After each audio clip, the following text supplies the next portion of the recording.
Welcome to the Senior Rehab Podcast, the podcast for rehab clinicians that want to better serve older adults.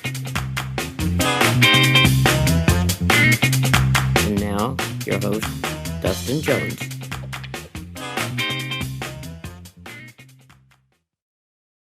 Hello, friends. Welcome to the Senior Rehab Podcast. I appreciate you listening today. And yes, you read the title correctly.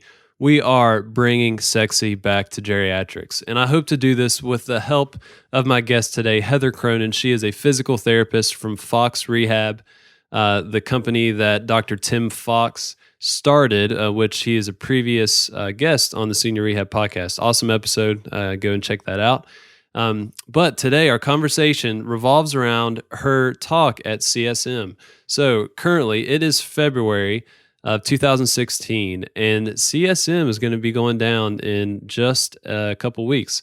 So February 17th through the 20th in Anaheim, California. So I wanted to get this out before CSM started, just to give you all an idea of what her talk will be about, which I'm very excited about and think anyone that works with older adults should attend.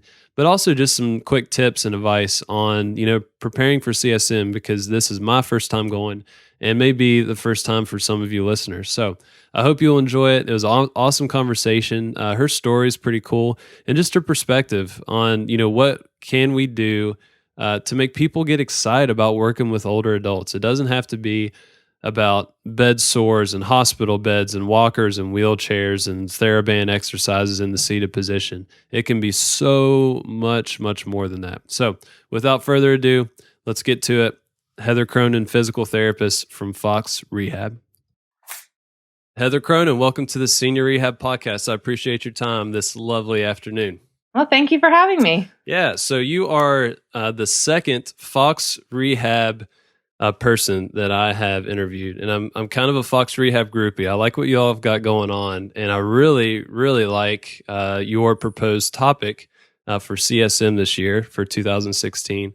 But before we get into that, let's hear about your story, just kind of your background, how you got into physical therapy, and kind of how you got to where you are now. Well, absolutely. I'm so honored to be on this show today. Yeah. I got into physical therapy. It's a pretty standard story. I was a runner in high school, and I ended up requiring a lot of physical therapy in the process. What part of the country? I'm from Lancaster, Pennsylvania. All right. Yeah. So I thought I wanted to go into PT school to work with runners and athletes, that kind of population. And when I was in PT school and I started on my acute care affiliation at Hershey Medical Center, I was on clinical with another student at the time. So there were two students with one CI, and I was the first student that started, and the second student started a little bit later. And I found that when the second student started, she was getting there before me, and she was picking the patients off the patient list before I'd get there. And when I would get to my clinical, I'd always pick out the 90-year-old patient that wanted to go home. I was just drawn to them during the clinical. I love them. And anybody out there who knows me knows that the whole idea of being early is not my forte. I tend to push a characteristic, is it? Yes. So I found that I actually arrived significantly early for my clinical, so I could beat the other student there, so I could claim the older patients on caseload. And at that point, I knew I wanted to work with the geriatric population. Wow. And it was a unique way that I found Fox. I was a student at Temple University, and we were organizing a job fair for the Marquette Challenge. So it was a fundraiser. Okay. And what year was this? Roughly? In 2009. Okay. So I went to Dr. Mary Sinnott, and I asked her if she had any recommendations of geriatric companies locally that would be interested in coming to the job fair. And one of the companies that she told me about was Fox Rehab. And I'd never heard of them before this. So I started doing some research on them, and I was so excited when they agreed to come to our job fair. And about a week before the job fair, I found out that my clinical that was scheduled out in California was canceled. Wow. So I was left with a month to spare to find a clinical affiliation. And I knew I wanted to do it in geriatrics. The one out in California was supposed to be at a skilled nursing facility.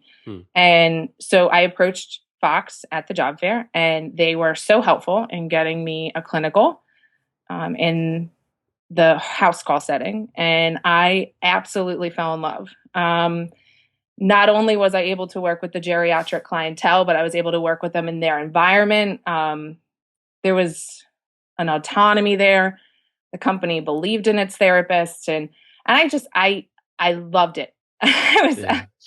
I couldn't believe that going to clinical every day was truly the job that my clinical instructor at the time was able to do. I was so envious of her. I knew that that's where I wanted to be. And after I went on my clinical, after that, I had one more clinical left in school.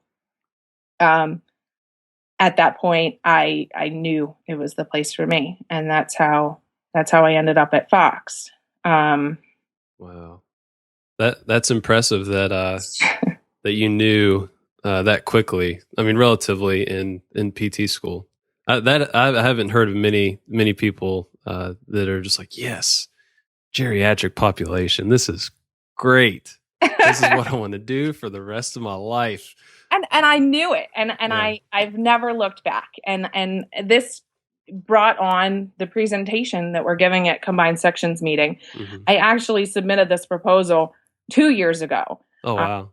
To CSM with the intention of doing the presentation at that time, and like a lot of proposals, we didn't get accepted 2 years ago.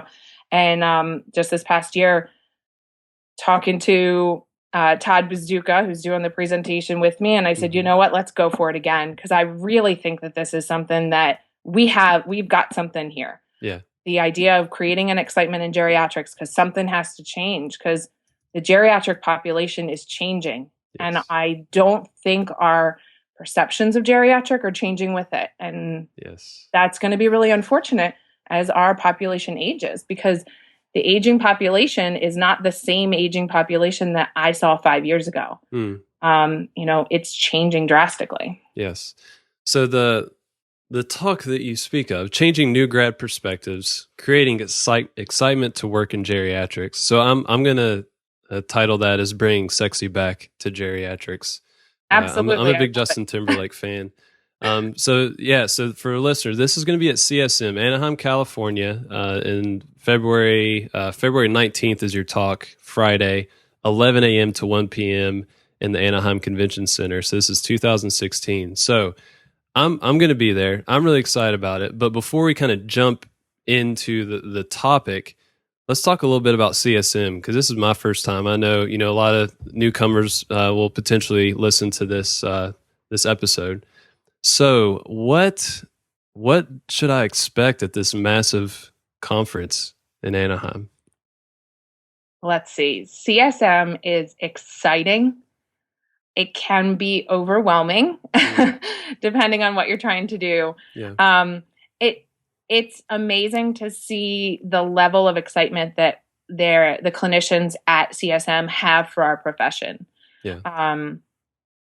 To see so many physical therapists come together in one venue for networking and learning and everything that CSM has to offer it's truly a lifetime experience. I love it. I've been going to CSM since I was a student. In 2010, when I was a student with Fox, they allowed me to take time off from my clinical in order to go to Combined Sections meeting. It was in San Diego at the time. And I was so excited to go to CSM. I wanted to go there for networking purposes. I wanted to learn more, take those extra continuing education credits. And being there just got me so excited about being a physical therapist and being a part of that culture, that I vowed at the time. I said, I have to go to every CSM from this day forward, and I've stuck with it. All right. So now that you're a seasoned veteran, what do you make sure you do or pack beforehand on your way to CSM? It's a very good question. First of all, you got to download the app before you go.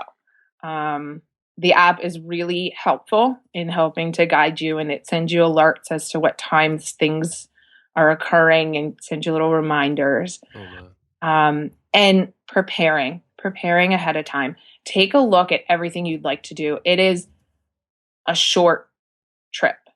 Okay. And you're trying to fit a lot in. So if you're trying to go to the Geriatrics breakfast in the morning, which is, I think it's 6 a.m., and then you want to go to that happy hour in the evening, I mean, you're moving and grooving nonstop from like 6 a.m. till like 10 or 11 p.m. That's past my bedtime, Heather. Mine too. Oh my gosh. I'm going to be a mess. What's one of the things that I learned after, I think it was my second CSM, was a charging unit that is portable. Oh, okay. So a lot of I found that my cell phone was dying. Mm-hmm. And so the next year I brought one of those battery powered external power devices for my phone. It ended up getting borrowed so much because everybody wanted one that now I always recommend taking that with you because you're kind of on the go for so much of the day. Okay. This is not the most masculine question. What should I wear? What do most I guess male physical therapists, what kind of attire are they wearing at this conference? Is it like a business casual? How would you That is a very good question. And I think it varies. The way I approach CSM, and I think I'm proud of my profession, and I don't do the whole scrubs and sweats thing. I dress in professional attire. It's business casual if I'm going out to clients' homes. And I dress in business attire when I'm at CSM. Okay. So I take it seriously. That's my perspective.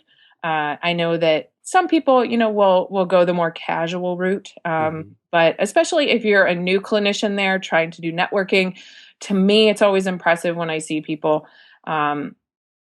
dressing that nice. They look good, Yeah. And I think that's a big thing. Like when you go to the sports section, like any of their events, they look sexy. Right? They do. All right. But sometimes when you go to the geriatric events, I don't think we bring that sexy to the geriatric events all the time. And like you're saying, let's bring sexy to geriatrics. I like it. I try my best. I try my best. Oh, that's great. I will take note of that. And you listeners as well. Bringing sexy back to geriatrics in so many ways. So you mentioned the battery charger that you have on you during the conference. Are you packing snacks, water bottles, all that fun stuff? I do.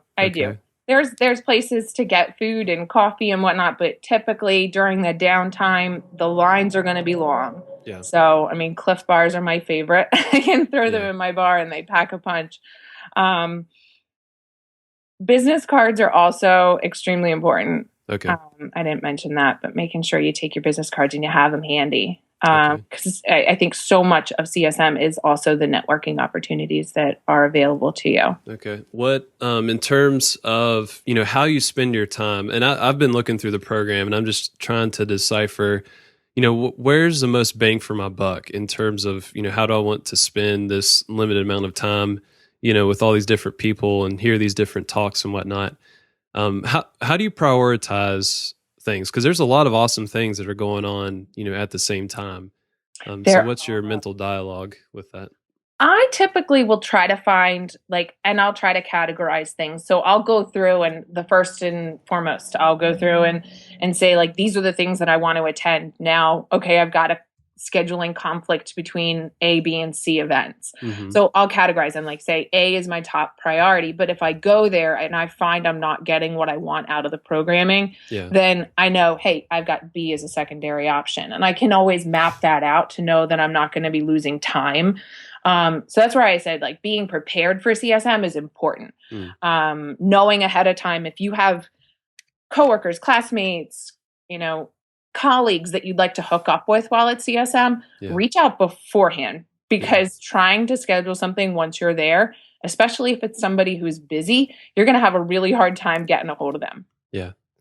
In terms of the social outings, are there many get-togethers that are not on the CSM, booklet or schedule?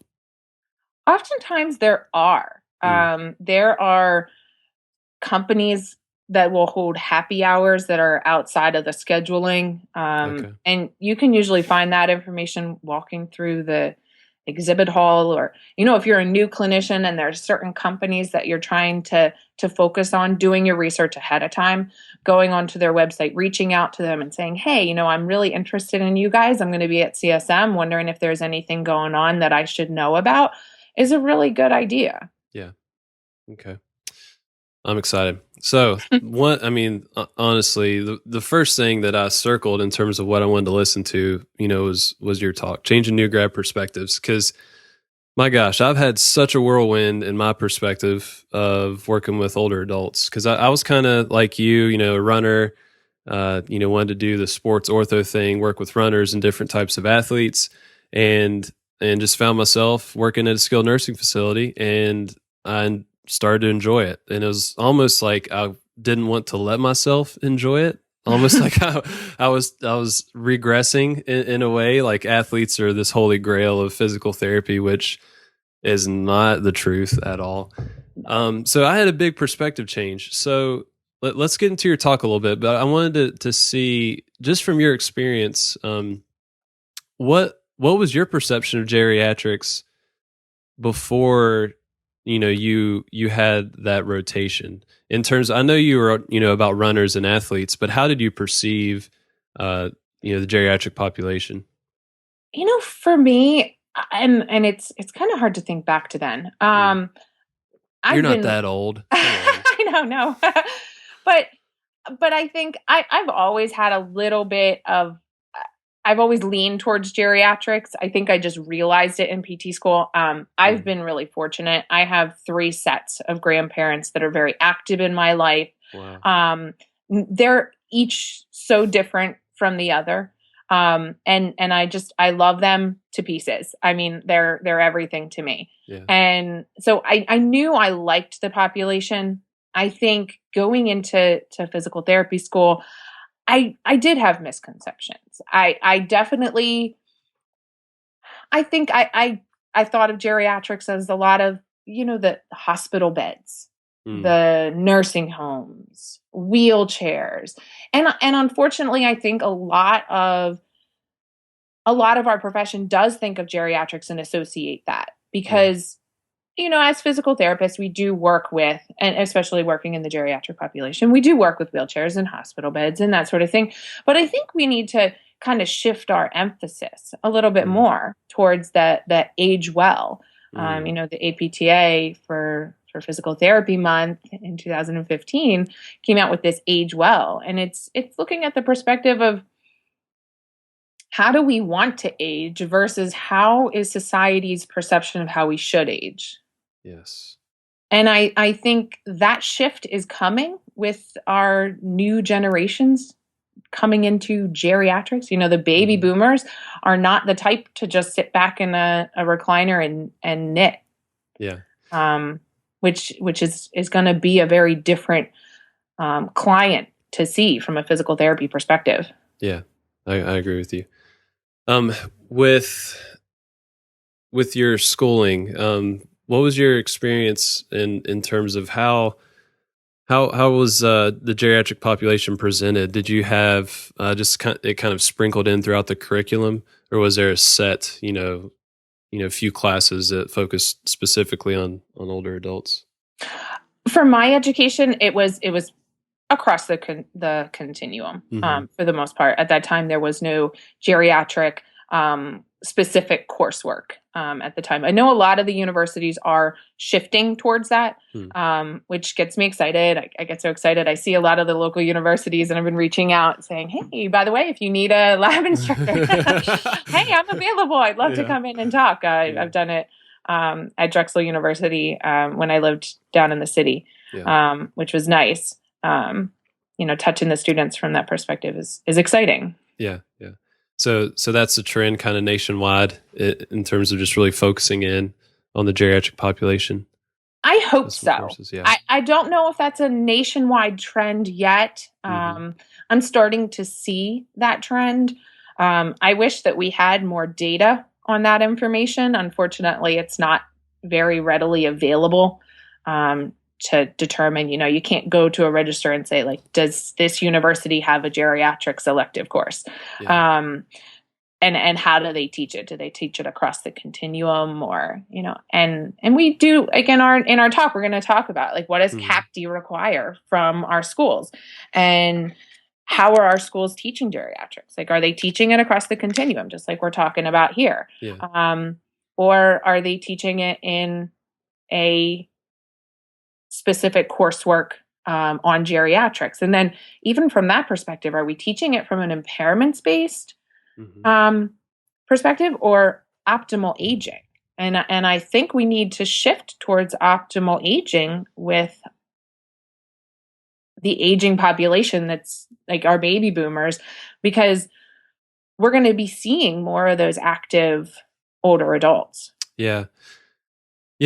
I like how you put that, because I just see that having a big impact, even in how we treat, these older adults. If it's impairment based, I just got done seeing, 4 or 5 patients today, and I could list probably 20 to 30 impairments with each patient, just with some of the people that I'm seeing. But, and so if that's my perspective of that patient, I feel like it's very conducive to me being very, fearful of doing harm to them by, pushing them or challenging them in certain ways, and potentially under treating them versus, like you said, just that optimal aging. What do they want to be able to achieve, physically, and what goals do they have, and to really push them, towards those goals, not so much focus on their impairments, but being, aware of them, but really trying to push towards, their ability, in and out of their home. So that's pretty cool. So, so once kids get out of school, though, or not kids, physical therapy students, once they're out, I'm talking like I'm, some wise man, which is not the case. But new grads, when they're out, what do you see in terms of really valuable things that we can do to really foster that desire to work with older adults in terms of mentoring, mastermind groups, whatever it is? Do you have some thoughts on that? Absolutely. I think we have to take responsibility as a profession, and I truly believe that we need to step it up and provide better mentoring for our new clinicians. The mentor programs that are out there oftentimes leave a lot to be desired. We're going to go into our mentor program at Fox and the success that we've had, because we've had phenomenal success. Like I said, I was a new grad within the practice. Come to our presentation to hear the whole spiel, because I could go on forever here. Yeah. But, and I think a lot of practices do not invest enough into the new clinicians. When I think if we as a profession invested in the new clinicians and believed in them, we would find that our profession would grow even more than it already is, because our new clinicians are coming out with amazing knowledge. They're coming out with awesome excitement. And unfortunately, I think a lot of new grads are coming out looking for that exciting job. Yeah. They're looking for that sexy profession, right? Going into neuro or going into ortho. And I think, and that also goes to the residency programs that are out there. I mean, I speak with students at job fairs and at a lot of these conferences, and I say, are you interested in a residency program? And they're like, oh yeah, I was thinking about doing neuro or ortho. But then once I start talking to them, like, but I like treating the geriatric population. And I'll say, well, have you considered a geriatric residency? And usually the answer is kind of like a shy, no, I haven't.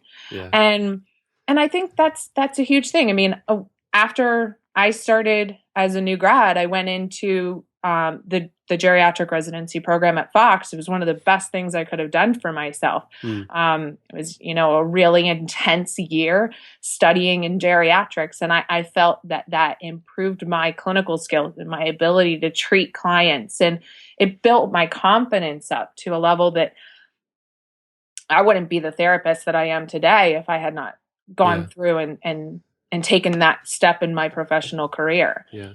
And I think it's unfortunate that a lot of students out there aren't looking into geriatric residency programs because it's not portrayed as a sexy profession to go into. Yeah, not at all. Not at all. And I'm definitely in that camp. I'm definitely considering it now, or at least a GCS, but never viewed it as sexy or enticing by any means. What does that mentoring look like at Fox? I know you're going to elaborate on this amongst many other things in your talk, but can you give us a glimpse of what that looks like, especially with you all doing visits in the home?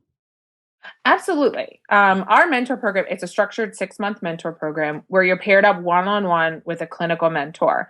That clinical mentor is actually a position within each team. So our mentors actually have to apply to become mentors, which means they have to want to teach. That's huge. Okay. Any student out there can speak to the difference between a clinical instructor that was excited and anxious to have a new grad versus somebody who was told it was their turn at the clinic to take a student. If it's their turn, they're not going to come in with excitement. They're not going to want to teach. So we only use those who want to take students to be our mentors. We actually give our mentors quota reductions. So it gives them time in their week to go around with our new grads and spend time with them. They're going to talk every single day, answering clinical questions. They build a really strong relationship. And at the same time, we give our new grads all sorts of autonomy and independence, and we trust them. We give them a slow ramp up to their full caseload. They're not treating a full caseload until week 10. And really, we give them the tools to succeed. Yeah. And it's important. We're investing in our new grads so that they can find that success to be the best clinicians that they can be. So they can grow their professional development and be the best clinicians and treat our patients with the best clinical care. That's awesome. important. Yeah. And out of that process, I imagine the desire to continue, learning just continues to grow. Would you say that contributes to so many of you all having that GCS behind your name? Because it seems like every other Fox Rehab employee has GCS behind their name, which is just absolutely crazy when you look at how many of people that are GCS certified are across the country. It is, and it's exciting. It's exciting because I think a lot of us at Fox, like at our team meetings, we'll have meetings and we'll say, like, is anybody interested in doing the GCS next year? And those of us who have GCS are kind of picking out the other clinicians. We're like, hey, you're really good at what you do. And you're really good with the geriatric population. Have you ever considered this? And so we're kind of encouraging each other. And what's really cool is out of those who are taking the test in a couple weeks now, I guess, those that are taking the test, they actually have a study group, the local ones in Philadelphia, at least, and they're meeting on a biweekly basis to review topics and study together. And so it's almost like a teamwork. I think that's why a lot of our clinicians, I mean, we have an excellent pass rate of our clinicians taking the GCS because they're working with teamwork with each other and building this success. It's impressive. It's very impressive.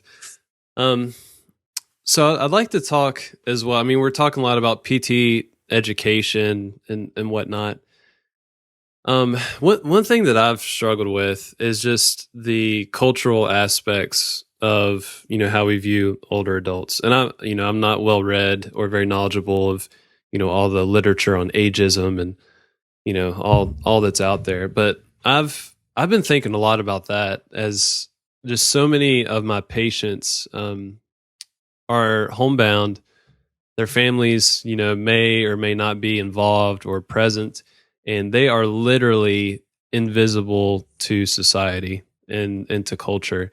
And it's just interesting to me of how that is a pretty common thing that I'm seeing in terms of these older adults that are just kind of shrinking back from society, and it's almost like we don't value age.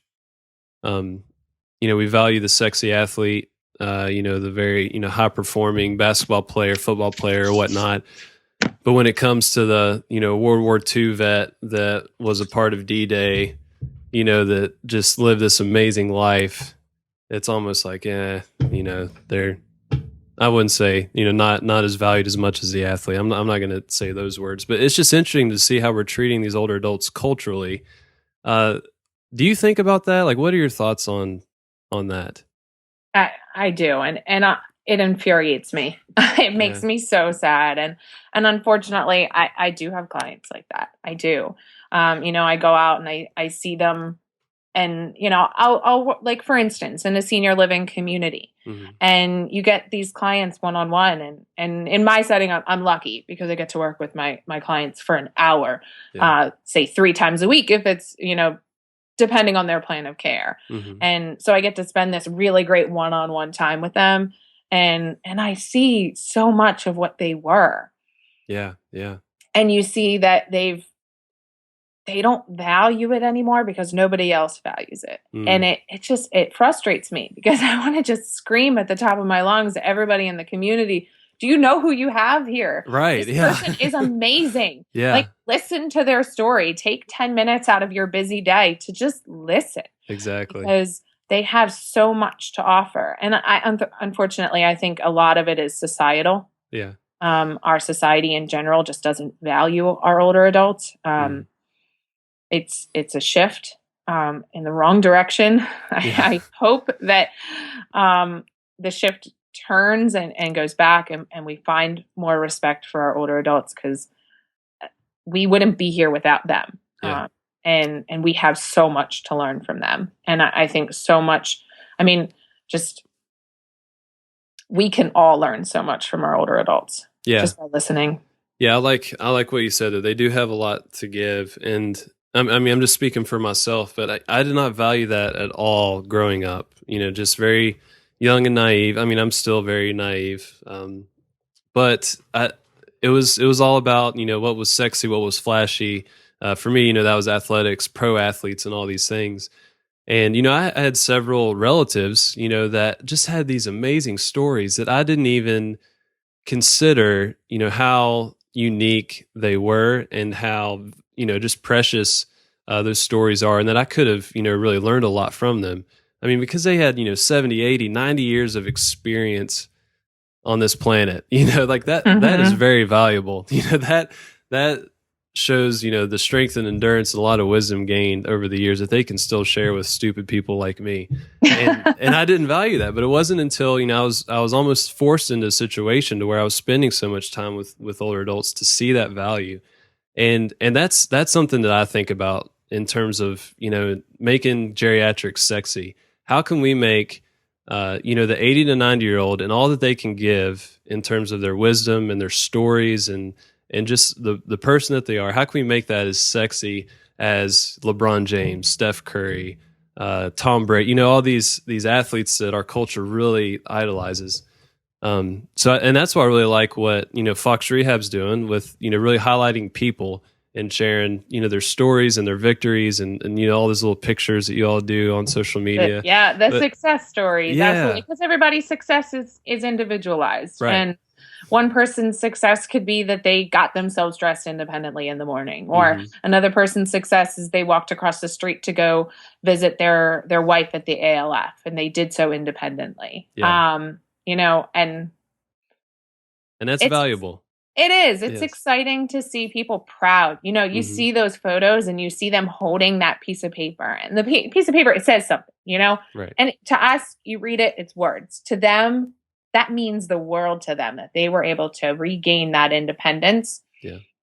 And so really when you look at those photos from that perspective of that is what makes that's what's making them smile in that photograph. It's so powerful. Yeah, that's awesome.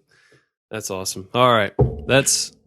I'm excited for this talk. I cannot wait to hear what you're going to say. And then what, is it William Dieter? How do you William Dieter. And then Todd Duca.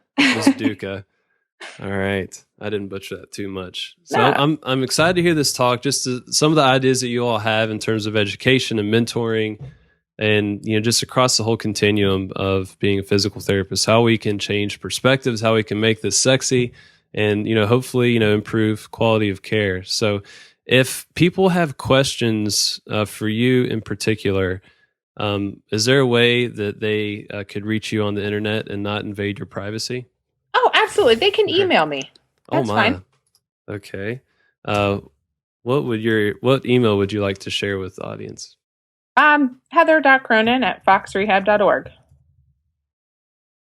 And I'm writing this down. Now, this will be in the show notes as well. Okay. Or people, you all could just go to the CSM talk. So it's Friday, February 19th, 2016, 11 a.m. to 1 p.m., Anaheim Convention Center in room 212A, and hopefully that won't change. If it does change, it'll be updated in the app. Yeah. All right. There you go. So get the app. So, wait, before we go, I have to ask you one very important question. This is kind of applicable to, CSM. So if, say, every geriatric rehab clinician comes to your talk, you've got this packed room, thousands of people, and you can tell them something. You want them to know one thing, that they would walk away from that talk with. It would have a big impact in how they work with older adults and how they treat them. What would that be? I want people to walk out of that presentation questioning how we are learning geriatrics and how we are teaching geriatrics to the new clinicians coming into the profession. I want everybody to question it. I want everybody to just think about it. We need a change in our perspective. And that's going to create that excitement to work in geriatrics, because when we are proud of what we do, we're going to portray that onto the new clinicians entering our profession. Boom. I like that. And honestly, what you just said there, when we are proud of what we do and we portray that out, that I'm already seeing that. I mean, it may just be on Twitter and through emails and whatnot, but it's pretty cool to see some of the younger PTs when you post a video or a picture of an older adult, doing goblet squats with a kettlebell, when they start to say, "Hey, what are you doing? What?" And it's so true. And we hire a lot of new grads at Fox, and I'm seeing, as we hire more new grads, more of that new excitement. Yeah. And I love being a part of it. Yes. I love being a part of it. Well, I appreciate your time and, just your experience and your willingness to share, your perspective with us, with this podcast, but then, just with the CSM talk. I'm excited. I'll have to meet you there. I'll probably be one of the ones bugging you with a question after your talk.